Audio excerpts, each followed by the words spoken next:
The real pain in life is getting to the end of it and realizing that you left something on the table, I think. That I had unfulfilled potential. I could have done more, and I didn't. Right.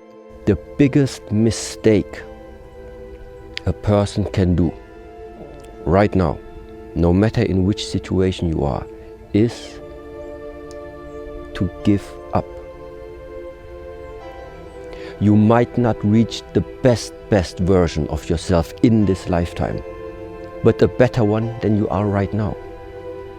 The main point is to find something that you are not standing still where you are right now. At least prepare yourself slowly, step by step, to get out of that hole right now. It's cool. That was my past self. Yeah. This is myself now. Yeah. And I can do it now, and I can totally radically forgive myself for the past and just move forward from here, because the past is fucking gone. Yeah. You know, it's over. It's a dead body. Like, the living body starts now, immediately. You know, you are not your past. You're you. You're you right now. Like, the past you might have done some things you wish you hadn't done. Don't dwell on that. You learn from it, that's fine, but don't dwell on it. Just keep moving. Keep moving. You know, use it as fuel. Say never again. You know, I get what I did wrong, but don't think that you're that person that made those mistakes. You're the person who's learned. You know, and to have that attitude is a really important thing. And to not say, why am I doing this now? I could have been doing this my whole life. Well, you weren't, so the fuck is that going to help? Yeah. It's very helpful for people to hear that they should make themselves competent and dangerous and take their proper place in the world. Competent and dangerous? Why dangerous? Because it's the alternative to being weak. And weak is not good. How is it good to be dangerous? Because it makes you formidable.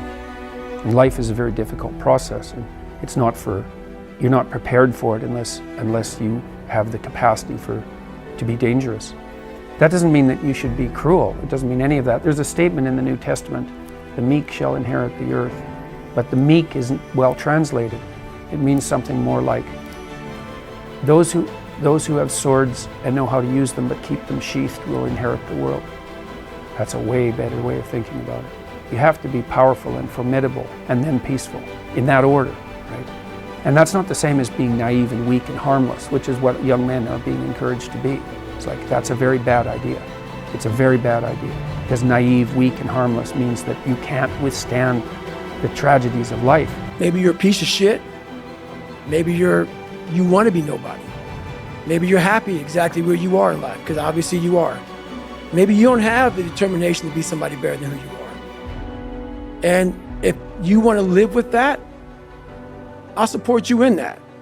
If you're good with being who you are, that every day you wake up and every day you smell like shit because you can't wash your body well, and your skin's messed up because your health's so bad, and you can't put your clothes on right, you need help with that. You need help, like when I was doing, I need help wiping my ass. That makes you feel good? Nothing I can say to you. If every day you wake up with this, see, people are haunted, but they obviously like horror films because they keep watching the same fucking movie. I don't like horror films. A lot of people like horror films. So I don't say much to them. I say exactly what I said to you, right there. Because I was once you. I didn't like horror films, so I changed it. Some people are just, they become, like you said, it gets real small when you're lazy and you're fat. Your will, their will is so small that they don't have any, and you can't give it to them. There has to be something. This is what I'm talking about now, because this isn't a hack. This has to be in you. Something in you has to wake up. And usually the only person that can wake it up is you. Here's how to get older without getting better. Keep relearning the same lesson. If you keep making the same mistake over and over, the mistake isn't the problem. You are. So I define learning by same condition, new behavior. And so when you go to a video game and you battle through the level and you battle the boss, if you keep doing the same thing to the boss and you keep losing, then you have not learned, because you have the same condition and the same behavior. And so I often say that, like, for anyone who's listening to this podcast, if the goal is to get better and you're like, man, I really want to learn something from this podcast, If you listen to this podcast and then you're in the same exact conditions as you were before, and then you do not change your behavior, you learned nothing. And so using that definition has at least allowed me to change my behavior faster, which then goes into rate of learning, which I define as intelligence. If you are trying to battle the same boss over and over again, and you don't change what you're doing, and the boss keeps beating you, then it's not the game's problem. It's your problem. You are the problem. You're doing the wrong shit. Like if you put all your inputs and the outputs haven't changed, then you have the same condition and the same behavior, and so you have learned nothing. And so that has always just been my reframe. And so over time, if you're moving up in entrepreneurship, you're moving up in career, your behavior should change because it means you've learned. Exposure to information isn't learning. The real message is we all started from no. I mean, we all had bullshit jobs. We all felt like losers. But through time and effort, you build a stronger human. You build a stronger body. You build a stronger mind. You build accomplishments and will and momentum. And then you look back and you go, hey man, I'm not washing tables anymore. You know, I'm not washing dishes. I'm not cutting lawns. I'm not digging ditches. Yeah. You know, I'm a different person now, but I used to be.